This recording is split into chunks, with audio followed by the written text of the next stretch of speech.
ಪ್ರತಿಭಟನೆ ಏನು ಮಾಡ್ತಾ ಇಲ್ಲ ಸರ್. ವಿಶೇಷ ಇಷ್ಟೇ ನಮ್ದು.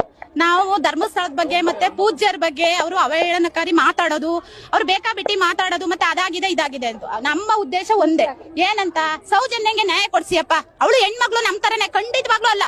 ಸೌಜನ್ಯ ಒಬ್ಳೆ ಹೆಣ್ಮಗ್ಳ ರೇಪ್ ಆಗಿ ಸತ್ತಿದ್ದು. ಕಾನೂನ್ ತನ್ನಿ, ರೇಪ್ ಮಾಡ್ದವಂಗೆ ಭೂಮಿ ಮೇಲೆ ಬದುಕಕ್ಕೆ ಅರ್ಹತೆನೇ ಇಲ್ಲ. ಅದೊಂದ್ ಮಾಡಿ ಚಿಕ್ಕ ಚಿಕ್ಕ ಹೆಣ್ಮಕ್ಳು 2 ವರ್ಷದವು, 5 ವರ್ಷದವು, 10 ವರ್ಷದವು ಎಲ್ಲ ರೇಪ್ ಆಗಿ ಸತ್ವಲ್ಲ, ಕಣ್ಣಿ ಕಾಣಲ್ವಾ? ಈ ತಿಮ್ಮಾರೂಢಿ ಅನ್ನಿಸ್ಕೊಂಡವನಿಗೆ ಸಮೀರ್ ಅನ್ನೋ ಲೋಫರ್ ನನ್ ಮಗನಿಗೆ ಗೊತ್ತಿಲ್ವಾ ಎಷ್ಟೆಲ್ಲ ರೇಪ್ ಆಗ್ತಿದೆ? ಈಗ ದಿನಕ್ಕೊಂದೊಂದು ಪ್ರಕರಣ ಬರ್ತಿದೆ ಟಿವಿಲಿ, ಮೊಬೈಲ್ ಅಲ್ಲಿ ನೋಡ್ತಾನೆ ಇದೀವಿ ನಾವುವೆ. ಅದನ್ನ ಮಾಡಕ್ ಹೇಳಿ. ನಮಗೂ ನಿಜವಾಗ್ಲೂ ಹೆಣ್ಮಗಳಿದ್ದಾಳೆ, ಅವ್ಳು ಸತ್ತಿದ್ದು ನಮಗೂ ಅನ್ಯಾಯವಾಗಿ, ನಮಗೂ ಹೊಟ್ಟೆ ಉರುತ್ತೆ. ಅವ್ರ ತಾಯಿಗೇನು ನಾವ್ ಏನು ಹೇಳಕ್ ಹೋಗಲ್ಲ. ಆದ್ರೆ ಸತ್ತು ಮನೇಲಿ ಈ ತರ ಮಾಡೋದ್ ತಪ್ಪಲ್ವಾ ಅನ್ನೋದು ನಮ್ದೊಂದು ಉದ್ದೇಶ ಅಷ್ಟೇ.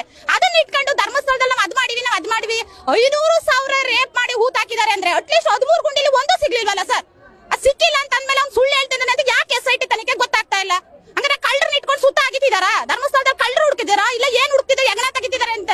ಅದೇನೋ ಗಾದೆ ಹೇಳ್ತಾರೆ, ಬೆಟ್ಟ ಆಗದು ಇಲ್ಲಿ ಹಿಡಿತಿದ್ರು ಅಂತ. ಹಂಗಾಗಿದೆ ನಮ್ ಪರಿಸ್ಥಿತಿ ಈಗ. ದಿನ ಬೆಳಗಾದ್ರೆ 11ರಲ್ಲಿ ಸಿಗ್ಬೋದು, 12ರಲ್ಲಿ ಸಿಗ್ಬೋದು, ಮತ್ತೊಂದ್ರಲ್ಲಿ ಸಿಗ್ಬೋದು ಅಂತ ನಾವು ಟಿವಿ ನೋಡ್ತಾ ಇದೀವಿ.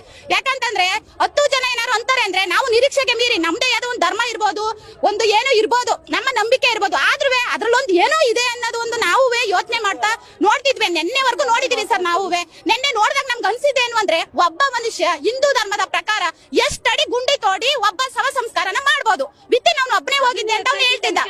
ಅದೊಂದು ನಮ್ದಾಯ್ತು. ಈಗ ಅವನು ನಮ್ಮವರು SIT ಅಧಿಕಾರಿಗಳು ಜೊತೆ JCB ಅವ್ರಿಗೆ ಬೇರೆ ಸೆಕ್ಯೂರಿಟಿ ಅದನ್ನ ಇಟ್ಕೊಂಡು 18 ಅಡಿ ಆಳ ಅಗ್ದಿದ್ದಾರೆ ಸರ್. ಅದ್ರಲ್ಲಿ ಏನು ಸಿಕ್ಕಿಲ್ಲ ಅಂದ್ರೆ ಅರ್ಥ ಏನು? ಹಂಗಾದ್ರೆ ಎಲ್ಲ ಕೆವ್ಡ್ರು ಮೂಗ್ರ ಮಾತಾಡ್ದೇನೆ ಇರಕ್ಕೆ? ಹಿಂದೂ ಧರ್ಮ ಅಂದ್ರೆ ಬಿಟ್ಟು ಸಿಗುತ್ತಾ ಎಲ್ಲರಿಗೂ? ಬಂದು ಕಲ್ಲೊಡಿಯಕ್ಕೆ ಅಷ್ಟು ಗೊತ್ತಿದ್ರೆ ನಮ್ ಜನ ಎಲ್ಲೋಗಿದ್ರು? ಯಾಕೆ ಗೊತ್ತಾಗಲ್ಲ ಅವ್ರಿಗೆ? ನಮ್ ಧರ್ಮದ ಬಗ್ಗೆ ಇಷ್ಟೆಲ್ಲ ಮಾತಾಡ್ತಿದ್ದಾರೆ, ಧರ್ಮಸ್ಥಳನ ಕಿತ್ಕೊಳ್ಳಕ್ಕೆ ಅಂತ ಮಾಡ್ತಾವ್ರೆ. ಮೂಲ ಕಾರಣ ಏನ್ ಗೊತ್ತಾ? ಅವ್ನು ಬುರುಡೆ ತಗೊಂಡು ಹೋದ ಬುರುಡೆ ಮನುಷ್ಯ, ಅವ್ನು ಕೇಳ್ಬೇಕು ತಾನೆ ಯಾವ ಮಾರ್ಕೆಟ್ ಇದ್ದ ತಂದೆ ಬೋಳಿ ಮಗನೆ ಇದೆಲ್ಲ ಎಸ್ ಸಿಕ್ತು ಅಂತ. ಹೆಂಗ್ ಇಸ್ಕೊಂಡ್ರು ಅವರು? ಯಾಕೆ ಇಸ್ಕೊಂಡ್ರು ಅವರು? ತಲೆ ಬುರುಡೆ ಅಷ್ಟೊಂದು ಚೀಪಾಗಿ ಸಿಗುತ್ತಾ ಎಲ್ಲಾರುವೆ? ಅದೇನ್ ಕುರಿನ ಕೋಳಿನ? ಅದು ಗೊತ್ತಾಗ್ಬೇಕಲ್ವಾ ಅವ್ರಿಗೆ? ಅದೇ ನಮ್ದು ಆಗ್ರಹ. ಏನ್ ಗೊತ್ತಾ, ಇದರಿಂದ ಏನು ಷಡ್ಯಂತ್ರ ಇದೆ ಸರ್? ನೇರವಾಗಿ ನಾವು ಸರ್ಕಾರನೇ ಹೊಣೆ ಮಾಡ್ತಾ ಇರೋದು. ಯಾಕಂದ್ರೆ ನಾವು ನಮ್ದೇ ಆದ ಸರ್ಕಾರನ ರಚನೆ ಮಾಡಿ ಬಿಟ್ಟಿದೀವಿ. ದೇಶ ನೋಡ್ಕೊಳ್ಳಿ ಅಂತ ತಾನೇ ಕಳ್ಸಿರೋದು, ನಮ್ ರಾಜ್ಯ ನೋಡ್ಕೊಳ್ಳಿ ಅಂತ. ರಾಜ್ಯ ನೋಡ್ಕೊಳಕ್ಕೆ ಬೇರೆಯವ್ರ ಮೇಲೆ ಗೂಬೆ ಕೂರಿಸ್ತಾ ಇವ್ರು ಅನ್ಕೊಂಡು ಇವ್ರೇನ್ ಕತ್ತೆ ಕಾಯ್ತಿದಾರ? ನಾವ್ ಒಬ್ಬರಿಗೆ ಏನ್ ಮೈಸೂರಿಗೆ ಒಬ್ಬರಿಗೆ CM ಮಾಡಿಲ್ಲ, ನಾವು ಕರ್ನಾಟಕ CM ಮಾಡಿರೋದು. ಅವ್ರು ತಿಳ್ಕೊಬೇಕಲ್ವಾ? ಒಬ್ರು ಇಷ್ಟು ಜನ ಇದಾರೆ, ನಮ್ಮ ಎಷ್ಟು ಲಕ್ಷ ನಾವು ಹಿಂದೂಗಳಿದೀವಿ. ಸುಕನ್ಯಾ ಮಾದಳ್ಳಿ, ಇಷ್ಟು ಜನ ಹಿಂದೂಗಳಿದೀವಿ. ಅವರ ಮನಸ್ಸಿನ ಮೇಲೆ, ಭಾವನೆ ಮೇಲೆ ಎಷ್ಟು ನೋವಾಗ್ಬೋದು, ನಾನು ಏನ್ ಮಾಡ್ಬೇಕು ಅಂತ ತಿಳ್ಕೊಬೇಕಿತ್ತು. ನಿಜವಾಗ್ಲೂ ಕಳ್ಳನ್ ತಂದು ನಿಲ್ಸ್ತೀವಿ ಸರ್, ನಾವು ಒಪ್ಕೋತೀವಿ. ನಾವೇ ಸೌಜನ್ಯಂಗ್ ನ್ಯಾಯ ಕೊಡಿಸ್ತೀವಿ. ಈ ಕಳ್ಳನ್ ಮಕ್ಳು ಏನ್ ನ್ಯಾಯ ಕೊಡಿಸ್ತಾರೆ? ಅವ್ರಿಗೆ ಅಷ್ಟು ಅರ್ಥ ಆಗಲ್ವಾ? ಬೇರೆಯವ್ರ ಮೇಲೆ ಗೂಬೆ ಕೂರಿಸಿ ನ್ಯಾಯ ಕೊಡ್ಸೋದ? ಇದ್ಯಾವ ತರ ನ್ಯಾಯ ಸರ್? ಹಂಗಾರೆ ಊರವರೆಲ್ಲ ಓದೋರೆಲ್ಲ ಈ ತರ ಮಾಡ್ಬಿಟ್ರೆ ನ್ಯಾಯ ಕೊಡ್ಸಂಗಾಗುತ್ತಾ? ನಾಳೆ ಇನ್ನೊಬ್ಬ ಯಾವನಾದ್ರೂ ಮಾಡ್ತಾನೆ ಇವನ್ ತರನೇ, ಇನ್ನೊಬ್ಬ ಸಮೀರ್ ಉಟ್ಕೋತಾನೆ.